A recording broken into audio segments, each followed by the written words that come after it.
बिस्मिल्लाहिर्रहमानिर्रहीम। अस्सलाम वालेकुम व्यूअर्स, कैसे हैं आप लोग। मैं फ़रिया अदील एक नई रेमेडी के साथ, लेकिन उससे पहले प्लीज़ मेरे चैनल को सब्सक्राइब कीजिए, लाइक कीजिए। आजकल ख़वातीन अपनी झाइयों की वजह से बहुत ज़्यादा परेशान हैं या फिर चेहरे पे बहुत ज़्यादा डार्क स्पॉट आ जाते हैं, उसके लिए ये रेमेडी बेस्ट है। इसमें जो चीज़ें इस्तेमाल हो रही हैं उसमें है अंडे की सफ़ेदी, दही, हनी, शहद। और ये तीनों चीज़ें आपको जिस क्वांटिटी में लेना है, ये 2 चम्मच मैंने इसमें अंडे की सफ़ेदी ली है,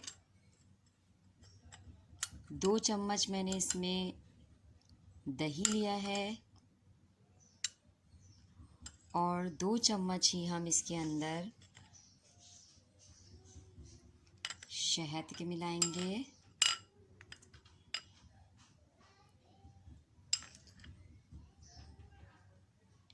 और हम इसका अच्छी तरह से पेस्ट बना लेंगे।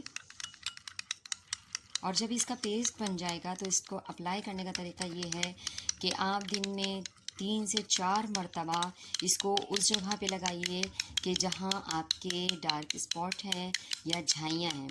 पूरे फेस पे भी अप्लाई कर सकते हैं, लेकिन कोशिश कीजिए उस जगह पे लगाएं कि जहाँ डार्क स्पॉट और झाइयाँ हैं। और आप देखिएगा कि महंगी महंगी क्रीमें इस्तेमाल करने से भी कोई फ़ायदा नहीं हो रहा, लेकिन मेरी ये रेमेडी यकीनन यकीनन आपको बहुत फ़ायदा देगी। प्लीज़ मेरे चैनल को सब्सक्राइब कीजिए, लाइक कीजिए।